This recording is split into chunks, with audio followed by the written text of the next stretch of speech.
¿Cómo ha sido la penetración de Facebook en la región y particularmente en Argentina? ¿Y qué impacto está teniendo, en tu opinión? Perfecto, muchas gracias, Susan. ¿Se escucha? Sí. No se escucha. Bueno, muchas gracias, Susan, gracias a todos por estar aquí.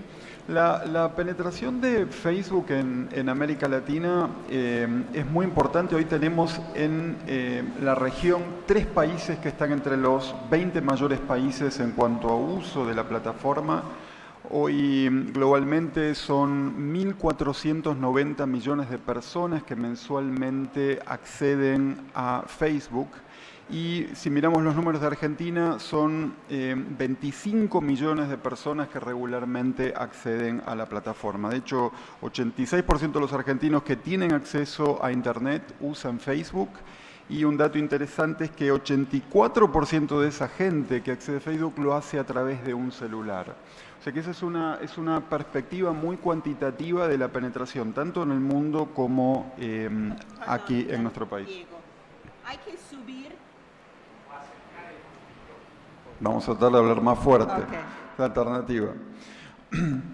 Y realmente hay mucho espacio para crecer. O sea, si hoy miramos, este año más o menos 66% de la población acá en Argentina va a tener acceso a Internet. Es un número que se espera que este año crezca al 7%, pero es un número que tiende a decrecer. Si miramos las proyecciones, fuentes como eMarketer, dice que ese número va a caer a 1.9% de crecimiento del 2019. Y esa es una de las áreas en las que se puede trabajar muy bien, tanto gobierno como sector privado, para asegurar que mantenemos ese crecimiento en un nivel fuerte. Yendo para la segunda parte de la pregunta, Susan, que es cuál es el impacto que Facebook ha tenido en el mercado en general. Tenemos un estudio que muy objetivamente ha medido ese impacto, hecho por Deloitte. Deloitte estima que en América Latina se han generado 21.000 millones de dólares de valor a través del uso de esta plataforma, que está abierto en 3 grandes ítems. Son alrededor de 15.000 millones de dólares a través del uso de la plataforma para marketing genéricamente, comunicación de empresas, organizaciones con sus audiencias. En segundo lugar, a través de la venta de dispositivos y planes de telefonía. Y en tercer lugar, a través del desarrollo de aplicaciones que son distribuidas a través de nuestra plataforma. Esa es una visión muy objetiva, pero si lo miramos a nivel micro, hay muchísimos ejemplos y creo que esa es una de las grandes demostraciones, en particular de la fuerza de Argentina. Compañías como Mercado Libre, como Despegar, muestran cómo Argentina es un país que tiene una creatividad y una capacidad de innovar fuertísima, y eso en nuestra plataforma se ha reflectido muy fuerte. O sea, por dar un ejemplo, tal vez para cerrar esta parte de impacto, a nivel de pymes, Facebook tiene un impacto de una forma muy medible. Tengo un ejemplo que me encanta comentar, que es las termas de Gualeguaychú. Con una inversión de 700 pesos mensuales en publicidad, está consiguiendo crecer al 7% por mes las personas que visitan el lugar, y 200% fue el crecimiento de las personas de alrededor de las termas y de Uruguay que viajan a visitar. O sea, es un impacto de una forma muy visible, muy tangible, tanto en la vida nuestra como personas, como quienes usamos la plataforma, como las empresas que la aprovechan. Muchas gracias. Si tú podrías contar brevemente cómo surge Globant y cómo fue el camino para eventualmente llegar al New York Stock Exchange.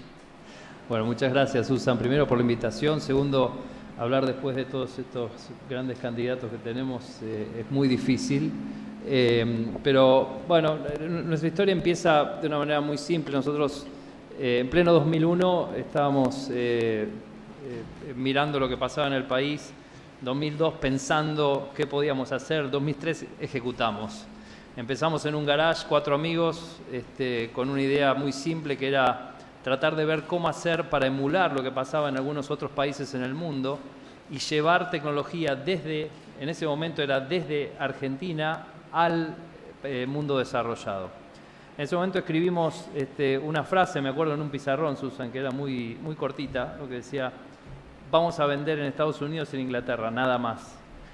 Y ese fue como nuestro business plan, ¿no? Es lo que empezó con esa idea de poder desarrollar tecnología desde Argentina para vender exclusivamente allá afuera. Y eso formó un poco la compañía, ¿no? Y ahí empezamos a ganar credibilidad con los primeros clientes. Me acuerdo que el primer cliente fue el portal de viajes más grande de toda Europa, que se llama lastminute.com.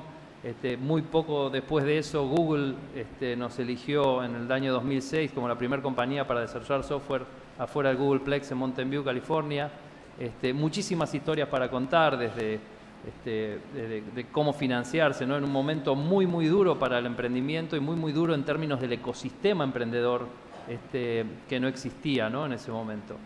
Si hago un fast forward de ese 2003 a hoy, esos 12 años, Globant hoy es la compañía líder en Argentina y en América Latina en la creación de productos de software que tienen que ser muy innovadores para seducir audiencias globales. Tenemos muchísimos clientes, casi el 90% de nuestro revenue viene de esa frase que escribimos, de nuestra facturación, viene de esa frase que escribimos de Estados Unidos e Inglaterra. Hoy tenemos en el mundo 4.500 Glovers, como nos gusta llamar a nosotros mismos, y hemos logrado un hito bastante importante, que es en nuestra visión de querer ser la mejor compañía en el mundo haciendo lo que hacemos. Fijamos un hito que era tratar de ser la primera compañía de servicios profesionales y de desarrollo de productos de software y de propiedad intelectual que pudiera cotizar en los Estados Unidos. Y en ese viaje fue cuando empezamos a planearlo hace 5 o 6 años, no fue de la noche para la mañana, muy inspirado por otros casos que fueron mencionados recién acá por Diego, como el de Mercado Libre, diciendo, bueno, si Mercado Libre lo pudo hacer, ¿por qué no nosotros? Y obviamente Marcos y su equipo son realmente extraordinarios, pero nosotros pensamos que también podíamos tener un equipo extraordinario. Empezamos a tomar todas las decisiones asociadas con eso, a decir, bueno, ¿cómo tenemos que planear la compañía si queremos que en algún momento poder jugar en esa liga, poder jugar en Primera A? Y a partir de ahí fue como toda una ingeniería reversa que fuimos haciendo durante un montón de años, hasta que llegó el 14 de julio del 2014, en donde Globant cotizó por primera vez en el New York Stock Exchange. Lo que me gustaría decir de todo ese proceso es que, no sé si se acuerdan del mes de julio del año pasado, qué estaba pasando. Era plena crisis con los holdouts y con todo el tema de los... Y yo me acuerdo que en ese momento me sentí como desembarcando en el día D, ¿no? Se abría la tapa y nos querían matar a todos. Pero la verdad es que, sorprendentemente, a medida que fuimos contando nuestra historia, a medida que fuimos contando un poco sobre el país, sobre el potencial, sobre las necesidades de desarrollo de nuestros jóvenes, sobre cómo hacíamos para llevar oportunidades no solo en Buenos Aires, ¿no? Hoy Globant está en 12 ciudades en el interior del país, en donde hemos logrado que los chicos, en vez de ir a buscar una oportunidad en Buenos Aires, se queden en Mar del Plata, o se queden en Rosario, se queden en Córdoba, se queden en Tandil, desarrollando software. Cuando uno explica eso, es increíble lo rápido que los inversores lo entienden, lo rápido que se transforma una opinión negativa en una opinión positiva. Y eso es algo que creo que de frente al momento coyuntural en el que estamos en Argentina es súper importante de mencionar, porque agrega una cuota agrega una cuota de esperanza muy grande cuando uno entiende que esos vientos de inversiones pueden cambiar muy rápido si se explica correctamente lo que uno quiere hacer.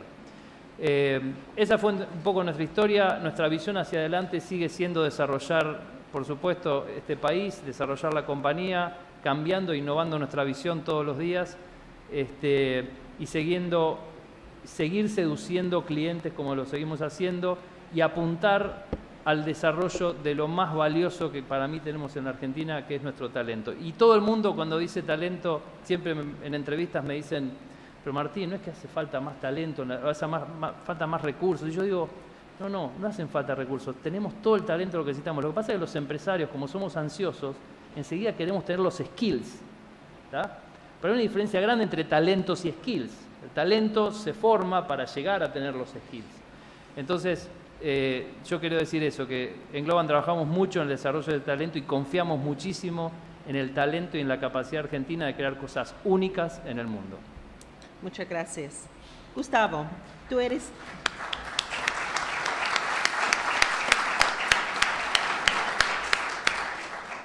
un gran emprendedor también en el sector agronegocios, en el sector de servicios también. Entonces, ¿cómo ve la importancia del sector agronegocio para Argentina, para la región, y qué oportunidades está viendo hoy en día y en el futuro en Argentina, por favor? Bueno, muy bien, muchas gracias. Buen día a todos. Estaba recién reflexionando, en la década del 80 en Argentina se producían 30 millones de toneladas de granos. Ahora estamos produciendo 100 millones de toneladas de granos. El plan estratégico agroalimentario que hizo este gobierno hace algunos años dice que en el 2020 vamos a pasar de 100 a 160 millones de toneladas de granos. O sea, no lo digo yo, lo dice el gobierno. Lo dice el gobierno a partir de un trabajo muy interesante, un proceso colectivo que, es decir, vamos a, digamos, no hay casi dudas, digamos, sobre que esto va a ser muy importante de aquí para adelante. Puede haber alguno que diga, bueno, pero esta crisis es nueva, lo que está pasando esta semana. Bueno, lo que vemos es que las crisis que han pasado han afectado mucho la tasa de crecimiento y demás, pero no han afectado el incremento en la demanda de alimentos. Aparentemente el cambio en los hábitos de consumo, el aumento en el consumo de alimentos es algo que viene para quedarse y el sector de agronegocios es sumamente competitivo. Argentina somos 40 millones, producimos para 400 millones de personas, alimentamos 400 millones de personas, podemos alimentar a 600 u 800 millones de personas. Hay un dato del Plan Estratégico Agroalimentario que para mí es muy increíble, bueno, de 100 a 160, valor agregado, etcétera, etcétera, pero dice en un momento que la sola aplicación de este plan podría generarle a Argentina un crecimiento en el PBI de 3,5% por encima de lo que Argentina crezca. Es decir, que la aplicación de este plan, yo creo que es la primera vez que un gobierno le pone un número a la importancia del sector de agronegocios, que no es solamente el productor, es la industria, la agroindustria, los servicios vinculados, muchas industrias de soporte y demás. Es un clúster, es un ecosistema de negocios mucho más complejo. Ahora, esa proyección del PEA 2020, yo lo llamo como el futuro del presente, porque en realidad es una proyección de lo que venimos haciendo. Es decir, miramos para atrás, cómo veníamos creciendo, cuánto podemos seguir creciendo, y ahí llegamos a los 160, ese 3,5% de crecimiento del PBI extra. Lo que hay y lo que está sucediendo y lo que empezamos a ver en el mundo es una convergencia tecnológica que va a romper esta lógica absolutamente. Estamos en un momento trascendental de convergencia tecnológica desde la economía del compartir, del Internet de las cosas, de la materialización con el tema de las impresoras 3D, de la nanotecnología, de la robótica y de la vida artificial. El año pasado se pudo por primera vez hacer vida desde la no vida. Eso quiere decir que vamos a poder en el futuro diseñar plantas como diseñamos objetos. Si vamos a agarrar porciones de ADN como si fuera un rasti, pegar una con otra y hacer plantas, organismos vivos, digamos, con fines específicos. Así que las plantas van a servir no solo para producir alimentos, sino también energía, enzimas, bioplásticos y otros productos que usualmente lo hacía la industria. Es decir, que un vegetal en el futuro cercano va a ser una fábrica que usa energía solar, una energía renovable, que no tiene chimenea, no emite dióxido de carbono, entonces una fábrica sustentable, amigable con el medio ambiente. Eso tiene que ver con la vida artificial y la biotecnología y la convergencia de la agricultura de precisión, las semillas listas para usar, la semilla como vehículo de conocimiento, o sea, una semilla va a tener genes, que son como especie de chips, pero además moléculas químicas y organismos microbiológicos que la van a ayudar a crecer más y mejor y aprovechar mejor el ecosistema donde está. Bueno, en fin, quiero hacer un paréntesis con esto. el valor agregado de este sistema no está dado en la transformación del producto, sino en la cantidad de producto que vamos a tener. Es decir, no está aguas abajo de la cadena de valor, sino está aguas arriba de la cadena de valor. Por eso a veces cuando uno habla de valor agregado relacionado directamente con la transformación de un producto y no con el aumento en la cantidad de producto, el valor agregado puede estar en el proceso también. Entonces no hay que confundirse porque a veces uno se encandila con esta cuestión. Ahora, esto que yo llamo revolución industrial verde, basada en las plantas, tiene otros correlatos interesantes. Es una revolución industrial que no va a suceder en las ciudades, va a suceder en el campo y va a suceder en lugares geográficos donde hay agua, donde hay tierras y donde hay básicamente cultura del trabajo agrícola. Y cuando mirás en el mapa del mundo dónde podría ocurrir eso con mayor facilidad, es Argentina, Brasil, Mercosur, esta región. Es decir, que el Mercosur o Argentina deberían ser la Inglaterra del siglo XVII, del siglo XVIII, en la revolución industrial. Ahora, esto no estamos condenados a que ocurra. Podemos ser Inglaterra o podemos ser China. China, en esa época donde Inglaterra decidió tener liderazgo, también era un lugar de mucho conocimiento intensivo, innovaciones y demás. Sin embargo, vinieron después 200 años de oscurantismo para China e Inglaterra floreció. Nosotros podemos ser China o podemos ser Inglaterra. Y eso de nosotros depende. Si nosotros nos organizamos, creamos estos espacios de diálogo, hacemos un Estado de este tiempo, un Estado que entienda la modernidad, creamos empresas de este tiempo, empresas porosas que se integran, que incluyan y demás. Generamos una sociedad civil, una sociedad que también se alinee con esto, vamos a ser Inglaterra, pero tenemos riesgo de llegar a ser China si no nos damos cuenta.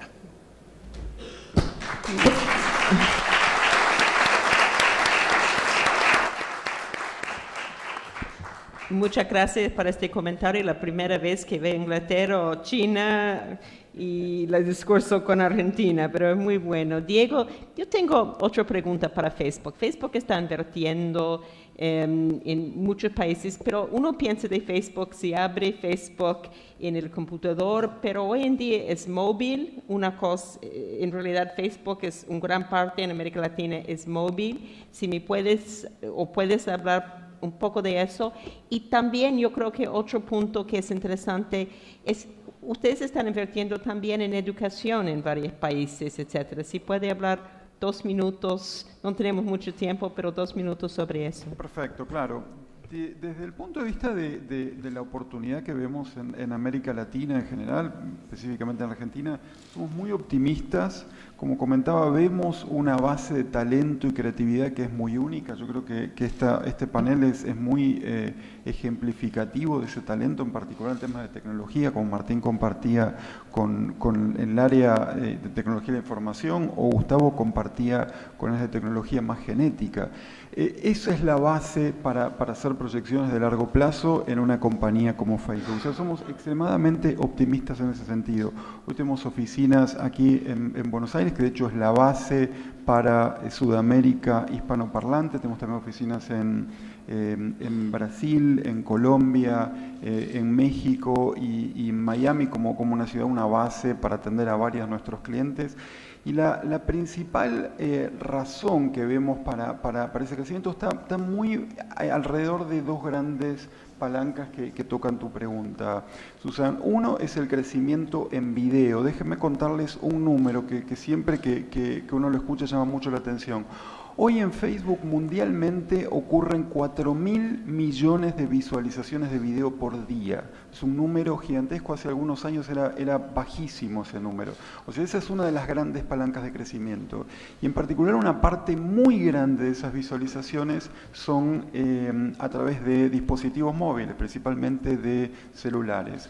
Hoy ese número, para aplicarlo a Argentina, de los 25 millones de usuarios que tenemos, comentaba el número hace un minuto, que tenemos aquí en Argentina, 84% accede a través de teléfonos móviles. O sea, para ir muy directo a la pregunta, Susan, tanto video como movilidad son ejes del crecimiento de Facebook en América Latina y en Argentina en particular. Temas de educación, claramente es un área que una plataforma que tiene ese número de usuarios puede ayudar. Digamos, nuestra gran misión como compañía gira alrededor de dos grandes temas: ayudar a las personas a expresarse y compartir, y por otro lado ayudar a que el mundo sea más abierto y conectado. Por tanto, dentro de esa línea, claramente hay muchas sinergias con muchas iniciativas que ocurren a nivel de país, a nivel de gobierno y a nivel de empresas. Solo por dar un ejemplo, con una fundación estamos trabajando para conectar a los maestros que ya naturalmente utilizan nuestra plataforma para comunicarse. O sea, no tiene sentido crear una plataforma nueva cuando ya ellos están trabajando con Facebook de alguna forma. Entonces, solo un pequeño ejemplo de muchas cosas que estamos haciendo alrededor de educación. Muchas gracias. Martín, tú has hablado de tu historia, pero tú también tienes la oportunidad de ver muchos emprendedores en Argentina y en América Latina, pero particularmente en Argentina. ¿Qué otros emprendedores en tu sector o sector de tecnología está viendo y cómo está creciendo? ¿Y qué es la oportunidad grande para ellos, en tu opinión? Bueno, hay muchas cosas lindas que están pasando en Argentina en ese aspecto. Puedo mencionar algunos, como Emiliano Kargiman construyendo sus satélites, nanosatélites hechos con tecnología electrónica off the shelf, mientras antes para mandar un satélite había que hacer construcciones de $500 millones. Emiliano está mandando satélites con $250, $300.000 que sacan fotos iguales a las otras, pero que el único problema que tiene es que duran menos, pero valen muchísimo más baratos. Bueno, ese es un ejemplo de emprendedurismo argentino a la máxima potencia. Creo como eso hay muchísimos emprendimientos más, y creo que la oportunidad que hay, Susan, con respecto al emprendimiento es que la tecnología, como bien decía Gustavo y Diego, ambos, llega y va a hacer una disrupción en absolutamente todos los negocios. Y no la va a hacer en forma lineal, sino que la va a hacer en forma exponencial. Entonces, esa tecnología que uno la piensa para el emprendedurismo, a mí me gustaría aprovechar este foro, ¿no?, como para decir que no solo la tecnología tiene que hacer una disrupción en el emprendedorismo o en el empresariado, sino que además también la tiene que hacer en la política en todo aspecto. La tecnología es una herramienta fenomenal para poder conectar a la gente, para poder hacer que la gente opine sobre las cosas. Entonces, esta innovación que se está dando primordialmente en el sector empresarial, yo creo que es una innovación que también tiene que darse en otros sectores a través del uso de las mismas herramientas. Al final del día somos todos consumidores, al final del día todos estamos esperando que nuestras marcas, ya sean marcas políticas, ya sean marcas a las cuales consumimos, nos seduzcan a través de la tecnología. Y yo creo que esa es la gran oportunidad que hay en la Argentina para llevar adelante. Emprender no solo desde lo empresarial, sino también emprender desde lo político y emprender desde lo social. Gustavo, ¿tú tienes comentarios sobre eso? Lo veo que está tomando nota. No, yo creo que en general hay un debate interesante y demás sobre qué hay que hacer, y me parece que eso está bastante claro, por lo menos está bastante claro, y además cambia, ¿no es cierto? Está claro que cambia, se podría decir, ¿no? Pero hay muy poco debate sobre quiénes se tienen que hacer cargo de que eso ocurra, y ahí están los emprendedores. O sea, ¿cómo hacemos para hacer una revolución de emprendedores? ¿Cómo hacemos para sacarle el pie de la cabeza a los emprendedores? Muchos emprendedores están hoy en problemas porque tienen un debate interno sobre si ser funcionario público, que con todo gusto, ojalá que sean emprendedores como funcionarios públicos, pero lo ven, digamos, decir, para estar protegidos o para estar afuera o renunciando. Yo lo que veo, por lo menos lo que veo en el campo, es que esta revolución que pasó de 30 a 100 millones, que puede pasar a 160, se hace con los emprendedores. Entonces, ahí tenemos un gran desafío, que es quién se va a hacer cargo. A veces parece como que las cosas aparecen en un PowerPoint o en un papel y después, bueno, que pase el que sigue, ¿no es cierto? Acá que pase el que sigue. Y la otra cosa que a mí me preocupa es cuántos van a estar involucrados, es decir, la inclusión. yo creo que no es sustentable, y esto es algo que hemos aprendido en los últimos años. Si no hay una mayoría incluida arriba del barco, es muy difícil, por más genial que sea tu negocio, que vos vayas contra o a pesar de una sociedad que no está contigo acompañándote. O sea, ¿cómo hacemos para transformar la causa de la tecnología de los emprendedores en una causa nacional? Es decir, que querramos tanto a los emprendedores como a la selección, como a Messi, no sé.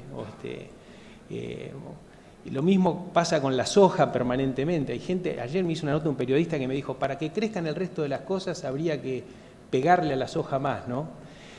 Y yo me agarré un ataque de alergia, digo, porque digo, si todo es increíble que haya gente que estudió economía en la universidad pública y que piense que para que las demás cosas funcionen hay que matar a las que funcionan. Es como decir, matemos a Maradona porque si no el resto de los jugadores del equipo no se van a lucir o no van a trabajar como equipo.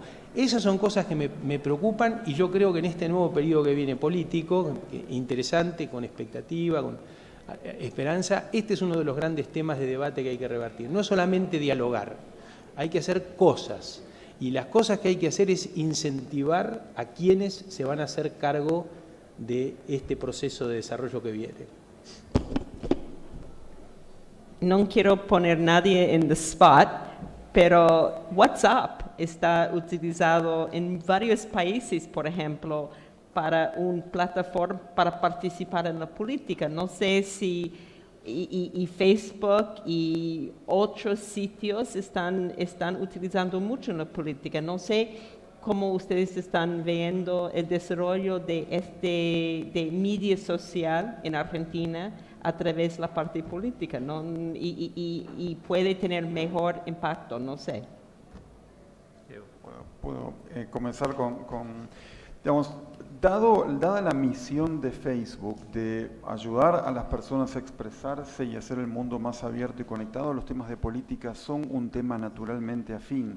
Y obviamente Facebook en Argentina en particular se transformó en la plataforma en la que se discute prácticamente todo. En el Mundial, o sea, hubo millones de comentarios alrededor de los partidos. En las elecciones hay millones de comentarios alrededor de los candidatos. O sea que es un contexto en el que naturalmente la conexión entre personas, la capacidad de compartir ideas muy rápido a través del medio que sea, pero en particular con Facebook, con 25 millones de personas en Argentina, hace que sea una plataforma muy afín y muy natural. De hecho, en Facebook trabajamos con todos los candidatos para ayudarlos a llegar a las audiencias y al electorado de la forma más efectiva posible, tanto para esas audiencias, el electorado, como para los candidatos. O sea, la respuesta corta, Susan, tenemos un rol muy importante, lo tomamos con mucha responsabilidad y justamente ayudando con la misión que tenemos desde la compañía.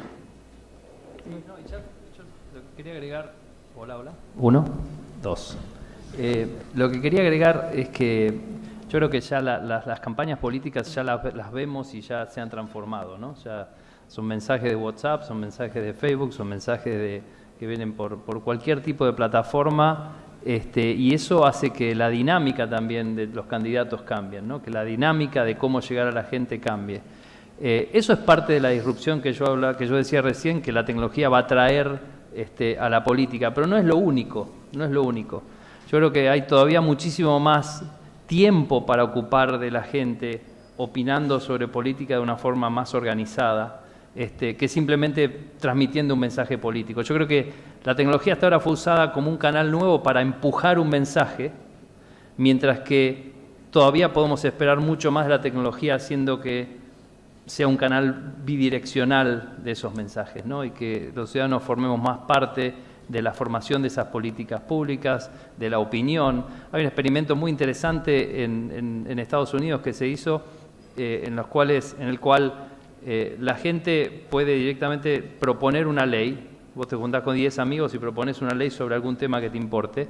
Si esa ley suma, creo que eran 100.000 votos, sale del anonimato, o juntás entre tus amigos 100.000 o 10.000 votos, no me acuerdo el número, salís del anonimato y pasás a estar en esa página. Y si estás en esa página y sumás 100.000 votos, la Cámara de Diputados tiene la obligación de armar una comisión y tratarla, ¿no? Bueno, ese es un ejemplo muy simple de cómo se puede hacer con el uso de la tecnología, una política más amigable y más cercana a la gente. Pero, de nuevo, va a ser disruptivo de absolutamente todo lo que hagamos en el futuro, así que hay que esperar y hay que crear ese cambio. Gustavo. Sí. Sorry. No, yo creo que está bien, pero no es suficiente. Me parece a mí que esto puede disparar, pero me parece que tenemos ahora en estos tiempos una responsabilidad que está vinculada con lo que decía hoy de un Estado de este tiempo. Yo creo que la construcción de un Estado de este tiempo no solamente es una tarea para los políticos, debe ser una tarea para los emprendedores y los empresarios. Lo tenemos que hacer juntos. La razón del vínculo público-privado no es una relación entre un cliente y un proveedor. La relación del vínculo público-privado es construir un Estado de este tiempo entre todos que nos asegure o que nos ayude a pasar esta revolución tecnológica de una manera que cree bienestar, dignidad y demás. Si no lo hacemos, mi preocupación es que va a generar dolor la revolución tecnológica como lo fue la revolución industrial anterior. Es decir, y ya estamos viendo algunas cuestiones. La creciente diferencia entre ricos y pobres está vinculado con la revolución tecnológica. Quienes se adaptan más rápido ganan más que los que se adaptan menos. O sea, el problema de la diferencia entre ricos y pobres para mí no está vinculado con el stock de capital, sino con el flujo de conocimiento. Y ayudar a construir un Estado, a revisar cómo es el funcionamiento del Estado y demás, es fundamental. No hay capitalismo sin Estado de calidad. O sea, no podemos defender un capitalismo si no hay Estado. El Estado debe ser presente porque el capitalismo genera ganadores y perdedores y justamente el Estado tiene que generar igualdad de oportunidades y capacidad de reciclar ese proceso. Entonces, la responsabilidad de la construcción del Estado tiene que ser también del sector privado. Y ahí se nos va. Por supuesto que las redes sociales nos movilizan, nos conectan, nos generan movimientos, ideas y demás. Pero después en eso no puede quedar, sino es el que se vayan todos y después no se va ninguno, o se van y se quedan los peores, no sé. Yo creo que la movilización de las redes sigue un compromiso del emprendedurismo sobre la construcción de institutos e instituciones que le den a este proceso de la nueva revolución industrial un carácter inclusivo, de generación de bienestar y de dignidad. Yo estoy haciendo un WhatsApp para saber si es tiempo de terminar o no, pero no me está respondiendo, entonces vamos a continuar. No sé si ministro Kicillof está o no. Ah, perfecto, entonces tenemos otros 10 minutos. Perfecto. Entonces, yo tengo una pregunta. ¿Cómo estamos hablando de tecnología?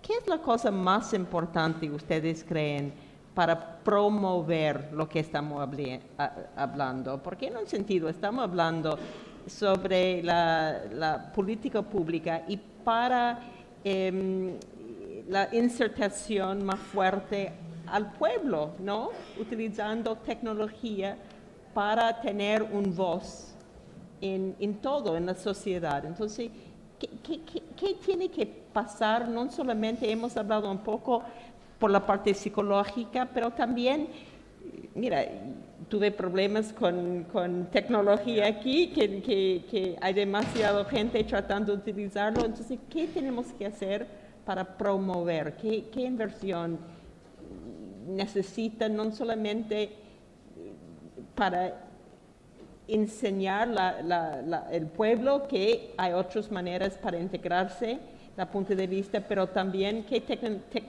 tecnología necesitamos para que todos puedan hacerlo?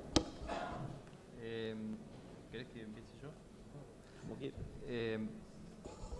A ver, yo diría, hay dos o tres ideas importantes. Para mí, el hecho que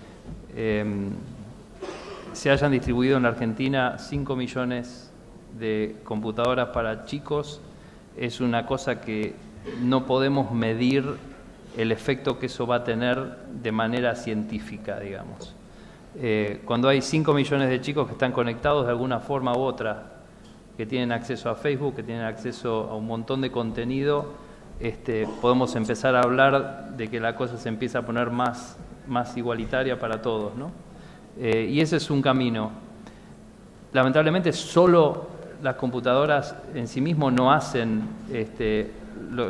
todo el trabajo, sino que lo que también hay que hacer es la capa superior a eso, que es el contenido y el entrenamiento necesario para que esos chicos salgan de la ignorancia tecnológica y pasen a ser nativos digitales como corresponde. Ese es un punto. Y el otro punto, más yendo a lo que estaba hablando Gustavo, del ecosistema para que se generen los quienes van a hacer esto y van a empujar esto, es seguir fomentando y seguir haciendo crecer el ecosistema emprendedor. Si nosotros miramos el ecosistema emprendedor hace 10 años y lo miramos hoy, como mencioné hace un ratito, la diferencia es abismal. Hoy tenemos fondos, tenemos organizaciones como Endeavor que apoyan a emprendedores, que cambian, pero no solo emprendedores que buscan lucrar, sino emprendedores sociales, emprendedores de todo tipo que se dedican a esto. Entonces, todo ese ecosistema tiene que seguir creciendo para que se siga alimentando la innovación y el desarrollo tecnológico. Entonces, yo diría esos dos pilares. Primero, seguir metiendo infraestructura para que los jóvenes tengan acceso a la tecnología y segundo, seguir desarrollando el ecosistema que les genere el contenido, que genere las empresas y las cosas necesarias para que el contenido esté presente. Yo puedo, como estoy en medio de dos tecnológicos, quiero sacar el cliché de que toda la innovación viene de los ceros y unos. El año pasado participé de un debate con el que inventó las impresoras 3D para autos, ¿no? Que me mostró un video que había imprimido un auto con una impresora y que la materia prima para hacer ese auto iban a ser bioplásticos de soja. Entonces, iba a ser un auto de soja. No iba a haber chapa, no iba a haber hierro, iba a haber soja. Es decir, se diluye con el agua. Y además lo va a poder hacer en la esquina de su casa. Es decir, no tiene que esos autos no se hacen en una fábrica. No hay un modelo, digamos, tayloriano de escala, de que la fábrica y la industria tiene que tener una escala. Se hacen uno a uno esos productos, ¿ves? No solamente autos y demás. Entonces yo me imaginé la situación, por ejemplo, de Uruguay, ¿no? Que nunca tuvo industria automotriz y que ahora podría tener una industria automotriz porque se hacen de uno a uno. Seguramente los países que tenemos industria automotriz vamos a proteger a la industria impidiendo el avance tecnológico y ese espacio lo iba a ocupar Uruguay, que va a ser el gran exportador. Hay un dato, esos autos salen el 10% de lo que sale un auto común.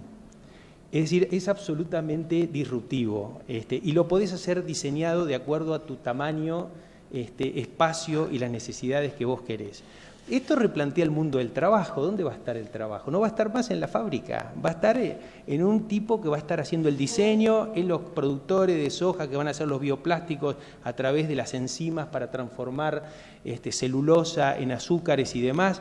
Es decir, va a estar en otro lugar el trabajo. Entonces, estas cuestiones, nosotros podemos llegar tarde a esto, o podemos llegar temprano. Argentina tenemos todavía un capital humano, tenemos 3 premios Nobel, los discípulos de los premios Nobel de biología están en nuestros laboratorios. Podemos ser los líderes de la revolución industrial verde, que va a producir, entre otras cosas, autos de soja. Ahora, este planteo no está en el debate de hacia dónde vamos. Por ahí hay unas buenas iniciativas como cosas que hacemos en Endeavor o lo de Singularity o qué sé yo, que tratan de llenar a los emprendedores. Pero quiero decir que la innovación, la tecnología y demás están tocados. Solo una cosa más. Además va a haber impresoras 3D como si fuera un pendrive que la vas a poner en la computadora y vas a poder diseñar en tu computadora e imprimirte objetos en tu casa, en la mesa. Una de las cosas que se va a transmitir por Internet ahora es la vida, porque se ha logrado transformar ceros y unos en ACTG, que son las letras de la vida, es el código de la vida que está en el ADN. Es decir, que vas a poder transmitir vida por Internet. ¿Qué significa esto? Que un médico te va a poder recetar tu medicamento, te lo va a pasar por mail y vos no tenés que ir a la farmacia, lo vas a imprimir en tu casa. ¿Dónde está la industria farmacéutica?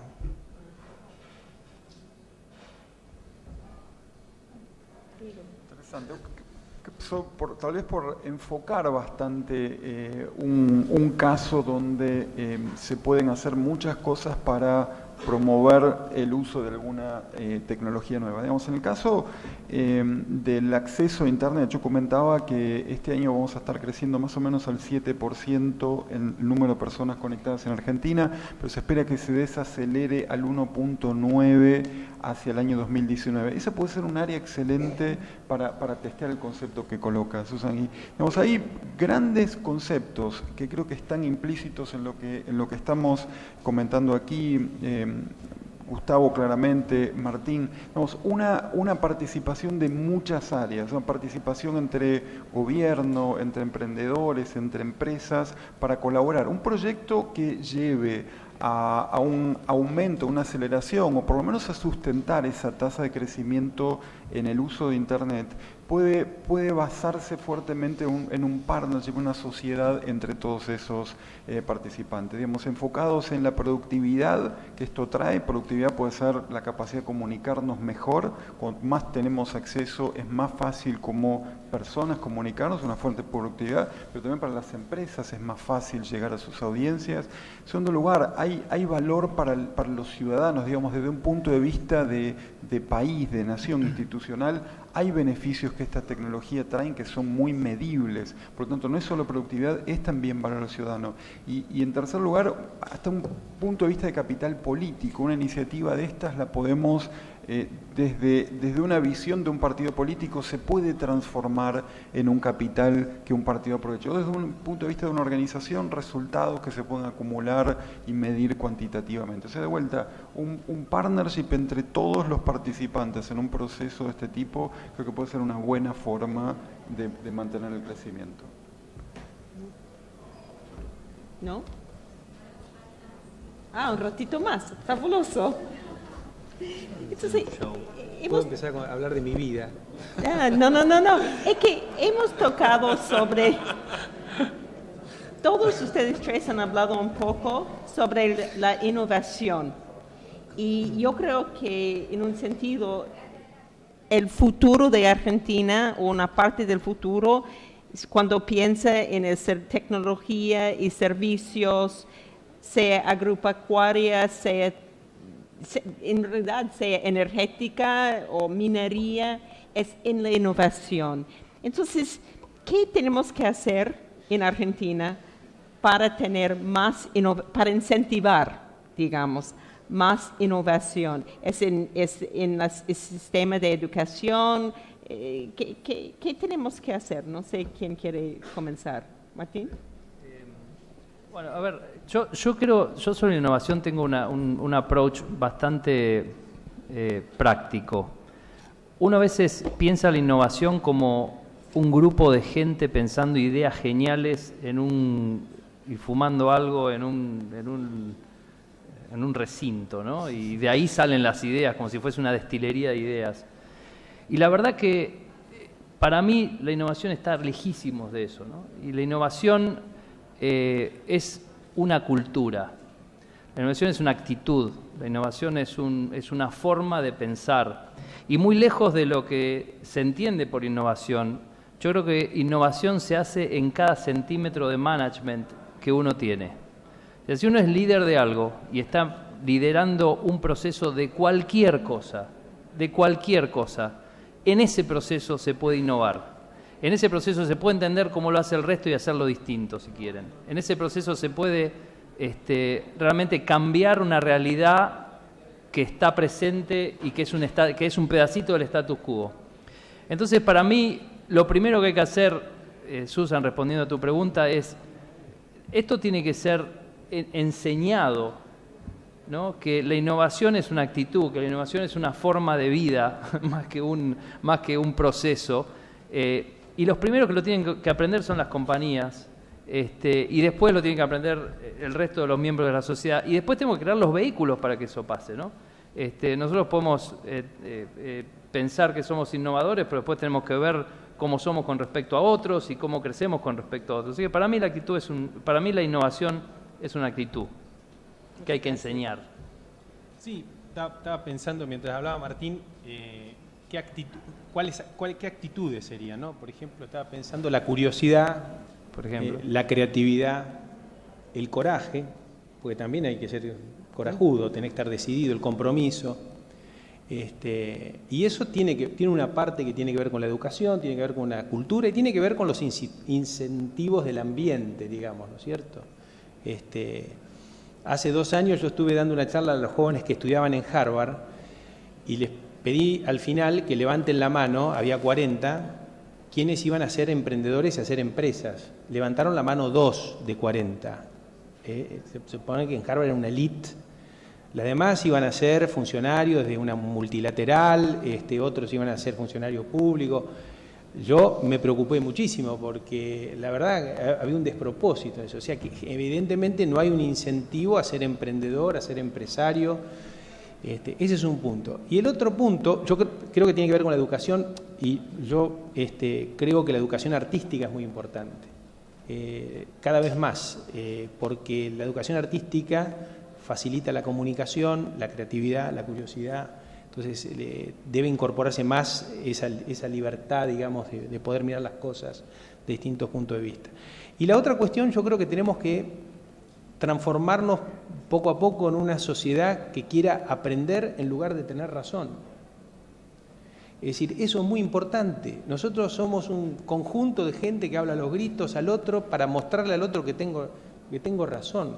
No hay una actitud de aprendizaje, de escucha activa, de interacción, de disponibilidad a cambiar. Digo en general, ¿no? Digamos, los empresarios, los políticos en general.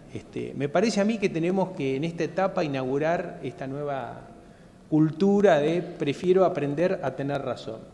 Sí, y una cosa más agregando lo decía Gustavo, discúlpame Diego, me parece que una de las actitudes innovadoras más importantes es la observación. Sí. Muchas de las cosas que son innovaciones, en realidad estaban adelante nuestro y nos estaban rompiendo los ojos. Más, ¿no? La curiosidad. Tiene mucho que ver con la curiosidad. Es observar lo que pasa en el mercado y ser capaz de decir, che, a ver esto, ¿cómo lo transformo en algo que valga? Sorry. Y tal vez justamente aprovechando ese punto, Martín, de la curiosidad, digamos, reflexionando un poco sobre el propio modelo de Facebook y cómo operamos. Yo creo que Facebook es un caso de una innovación acelerada al extremo. Haber llegado a 1.490 millones de personas en el mundo usando esta plataforma en un periodo de tiempo muy corto, creo que es un ejemplo.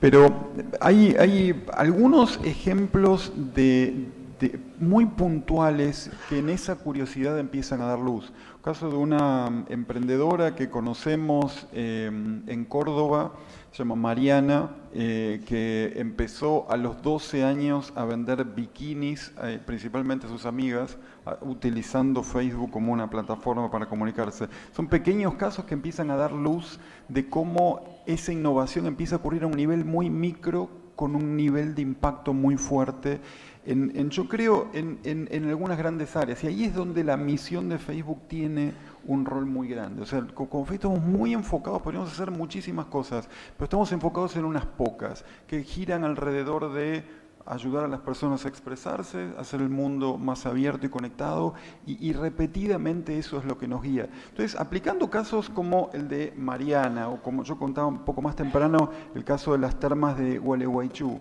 digamos, es como hay 3 grandes elementos en ese fenómeno de innovación en el que estamos pudiendo ayudar y tener un impacto. En primer lugar es en la comunicación misma, es en la capacidad de expresarnos o de alguien llegar con un mensaje que nos interesa. O sea, es una comunicación bidireccional. En segundo lugar, muy cerca del punto que comenta Martín, es educación pura. Entonces, hay un aprendizaje. El uso de una tecnología o genéricamente innovar depende de mejora continua. O sea, no existe una innovación que se sustenta en el tiempo. La innovación deja de ser innovación en poco tiempo. Entonces, ese proceso de educación que podemos desde una plataforma que tiene tanta gente conectada, también podemos contribuir. Y en tercer lugar, la natural colaboración que se da en una plataforma de este tipo. Con tanta gente conectada, empezamos a tener muchos casos. Compañías que comienzan a integrar la comunicación a través de Facebook para vender un producto, pero al mismo tiempo para entregar generar ese producto a través de un otro proveedor y eso que sea de valor para quien está necesitando ese producto entregado en un determinado lugar. O sea, para resumir, digamos, de alguna forma, comunicar, educar y generar esa colaboración han sido áreas en las que desde Facebook hemos podido ayudar de una forma importante. No sé si alguien tiene algo de agregar. No, estoy muy feliz de ser telonero ad infinitum.